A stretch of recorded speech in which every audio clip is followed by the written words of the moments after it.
आपकी प्रिय मित्र, आपकी पार्टी की और बंगाल की मुख्यमंत्री ने भी जो कहा उस पर भी मैं आपकी टिप्पणी चाहता हूं। हाँ राजेश जी, और फिर बीजेपी रिस्पॉन्ड करेगी। हाँ बोलिए राजेश जी।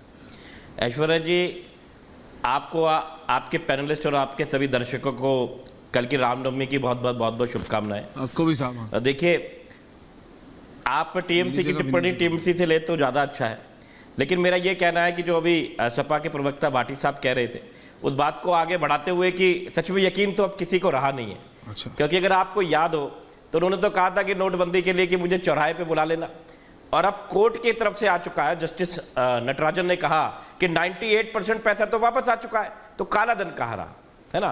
तो ये सिर्फ बेकार की बात है। और जिस तरीके से सुप्रीम कोर्ट ने जिस तरीके से इलेक्टोरल बॉन्ड पे कहा है, और शरद रेड्डी से जो 60 करोड़ रुपए लिए, हम रोज बोलते हैं उसका कोई जवाब नहीं देता, उसके बाद में उसको बेल दे दी, उसी को अप्रूवल बनाया गया, उसी के ऊपर अरविंद केजरीवाल जी को आज जेल में रखा हुआ है। तो अब कोई गली गली में आप जाओगे तो अब तो जो भगत, मैं भाटी जी को कहूंगा, भाटी जी जो भक्त भी थे ना, आप उनसे पूछिएगा, अब तो वो भी कह रहे हैं कि भाई अब यकीन नहीं रहा, अब तो कुछ दाल में काला है साफ पता लग रहा है। क्योंकि इलेक्टोरल बॉन्ड इनके ऊपर पूरी तरीके से सबको पता लगा है कि भ्रष्टाचार को भगाना नहीं चाहते।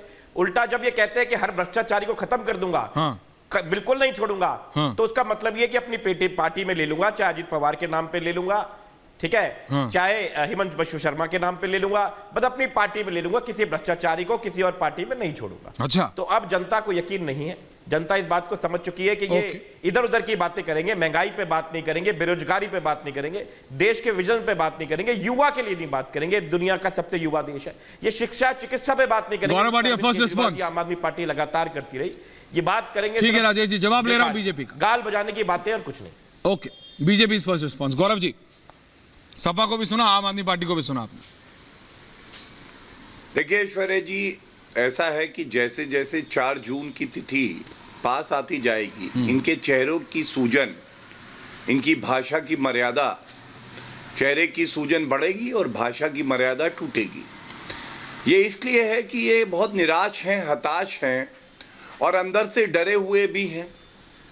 निराश और हताश इसलिए हैं कि इनका इंडिया अलायंस पैदा होने से पहले ही उसकी भ्रूण हत्या हो गई, और डरे इसलिए हुए हैं, जैसा नरेंद्र मोदी जी ने कहा है कि भ्रष्टाचार पे 0 टॉलरेंस है और भ्रष्टाचार को और भ्रष्टाचारियों को जड़ से उखाड़ देना है।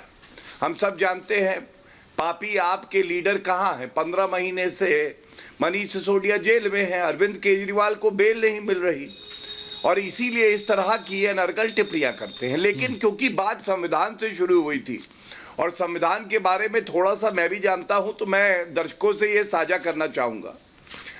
पहली बात, संविधान को संशोधित करना कोई गुनाह नहीं है, बल्कि अनुच्छेद 368 संविधान का खुद ये कहता है कि आप संविधान को संशोधित कैसे करेंगे। नरेंद्र मोदी जी ने स्पष्ट कर दिया है कि जो मूल भावना है, जो हमारा बेसिक स्ट्रक्चर है संविधान का, उसको आप नहीं बदल सकते संशोधन से भी, वो कभी बदला भी नहीं जाएगा। नरेंद्र मोदी जी की बात पहले करते हैं। उन्होंने संविधान को अगर संशोधित किया तो किस लिए किया, सुनिएगा, ये बड़ा अहम है जी। अनुच्छेद 370 संविधान संशोधन हुआ, देश की अखंडता को और मजबूत कर दिया। 75 साल जो अस्थाई जो है प्रोविजन था आर्टिकल 370, जिसको छूने की हिम्मत कांग्रेस पार्टी और विपक्षी दलों में नहीं थी, हाँ जी। उसको संशोधित करके भारत को और मजबूत किया। दूसरी बात, गरीबों को शक्ति देना, EWS इकोनॉमिकली वीकर सेक्शन के लिए 10% जो है रिजर्वेशन लाए, संविधान में संशोधन हुआ। इतनी बड़ी सोच थी कि कई विपक्षी पार्टियां जो हर बात पे गाली देती हैं नरेंद्र मोदी जी को, उनको भी समर्थन करना पड़ा। तीसरी बड़ी बात, जो हमारी आधी आबादी है महिला, उनको सशक्तिकरण, आपको पता है 6 साल 7 साल तक एक सदन से पास करा के वो बिल दोबारा नहीं लाई कांग्रेस पार्टी। उस महिला शक्ति वंदन अधिनियम कौन लाया? नरेंद्र मोदी जी। संविधान का संशोधन हुआ ऐश्वर्या जी, लेकिन संविधान का संशोधन किस लिए हुआ? कि महिलाओं को, उनकी ताकत को हम पहचाने और आगे बढ़ाए। अब दूसरी तरफ आते हैं, 105 बार इतिहास में संविधान का संशोधन हुआ है। आपको मालूम है सबसे काला अध्याय क्या है? 42वां संशोधन इमरजेंसी में इंदिरा गांधी ने किया था। क्या कहा था?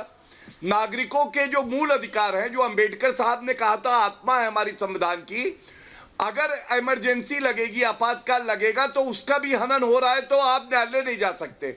आज कौन खड़ा हुआ है ऐसी कांग्रेस पार्टी के साथ? यही पापी आप और यही टूटी साइकिल समाजवादी पार्टी। दूसरी बड़ी बात, आपको मालूम है उस 42वें संशोधन को किसने खत्म किया? उसको खत्म किया हम लोगों ने, क्योंकि हम जानते हैं कि ताकत क्या होती है संविधान की। तीसरी बड़ी बात, आप जनता से पूछिए, वो कह रहा है, वो कह रही है मोदी की गारंटी पे मुझे विश्वास है, और विपक्ष की तो ये हालत हो गई है वो चल भी नहीं पा रहे, वो रेंग रहे हैं, और उनकी बातों पे ये भी विश्वास नहीं है कि एक सकारात्मक विपक्ष की भूमिका भी निभा सकते हैं लोकतंत्र में या नहीं। ओपनिंग कमेंट्स मैं जा रहा हूं, वरिष्ठ पत्रकार संतोष भारती है, लेकिन पहले मैं कांग्रेस के रत्नाकर त्रिपाठी जी के पास जा रहा हूं। रत्नाकर जी, ममता बनर्जी की पॉपुलैरिटी और उनके पॉलिटिकल एक्यूमेन के ऊपर कोई सवाल नहीं उठा रहा, लेकिन रामनवमी पे दंगे होंगे, गौमूत्र नाश्ते में करना है, दोपहर को गोबर खाने, सब क्या है? प्रशांत किशोर की बात उनके दिल पे लग गई, मुझे लग रहा है कि बीजेपी सिंगल लार्जेस्ट पार्टी होने जा रही है बंगाल में। ऐश्वर्या जी, मैं थोड़ा सीरियल से जवाब दे देता हूं। प्लीज। माननीय गौरव भाटिया जी ने कहा शब्दों की मर्यादा खो देते हैं। 100 बार लोगों ने देखा है कि इन्होंने शब्दों की मर्यादा क्या खोई, और पिछली ही डिबेट में इनके यहाँ के सुधांशु त्रिवेदी साथी पैनलिस्टों को औकात दिखा रहे थे। तो शब्दों की मर्यादा क्या है वो बीजेपी वाले हम लोग को न बताएं। दूसरी चीज जो इतनी देर से ये बता रहे हैं संविधान संशोधन, संविधान बदलने की बात हो रही है, आपका इस बात का रिकॉर्ड है।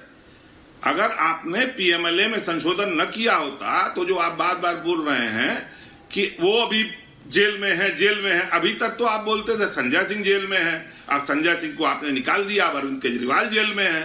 तो आप जो कहते हैं ना 47 सेकेंड अमेंडमेंट के लिए कोर्ट ने कहा गलत है, आप कहते हैं कि हम मूल भावना नहीं बदलेंगे। आप मूल भावना नहीं बदलेंगे, आप कुछ ऐसा संशोधन कर देंगे जिससे नागरिकों के अधिकार समाप्त हो जाएं, जैसे अभी हुए हैं। और ऐश्वर्या जी, जो आपने मुझसे अभी पूछा, आप आधी बात ममता बनर्जी की बोल रहे हैं। ममता बनर्जी ने कहा क्या उस दिन दंगे होंगे, क्योंकि वो उनके दंगे करने का दिन है। राम नवमी पे दंगे होते आए हैं, उस चीज को उन्होंने कोट किया। इसमें क्या गलत किया? उन्होंने कहा वो आपको बताएंगे कि चाय के साथ गोमूत्र पीना है, तो उन्होंने कहा आप बताएंगे, उन्होंने नहीं कहा कि सिर्फ गोमूत्र पीना है। और एक बात उन्होंने जो कही कि भगवा रंग में पुलिस होगी, मैं आज आपको बता दूं काशी विश्वनाथ मंदिर में पुलिस का जो एक बड़ी पुलिस का ड्रेस कोड जो है वो भगवा कर दिया गया है। एक पूरे के पूरे बैच को कहा गया है पुजारियों के वेश में रहो। क्यों भाई? पुलिस की पुजारियों के वेश में रहेगी, लेकिन उनको कर दिया गया है। तो आपके पूत के लक्षण पालने में होते हैं ना, आपकी बातों की चीज दिख रही है, झूठ का पुलिंदा है आप। आपने कहा, अभी अब मैंने भाजपा का घोषणा पत्र पढ़ा, बुलेट ट्रेन का विस्तार जो है साउथ तक किया जाएगा। अरे बुलेट ट्रेन आई कहां है? आप मुझे बताइए। आप न बेरोजगारी खत्म कर पाए, आप कहते हैं मेरे पास आंकड़े हैं। आप मुझे बताइए 80 करोड़ लोगों को आज भी जब आप पाल रहे हैं आपके हिसाब से, तो बेरोजगारी कहां खत्म हुई? ऐश्वर्या जी, ये झूठ का पुलिंदा कब तक चलाएंगे? बुलेट ट्रेन का झूठ कब तक लाएंगे?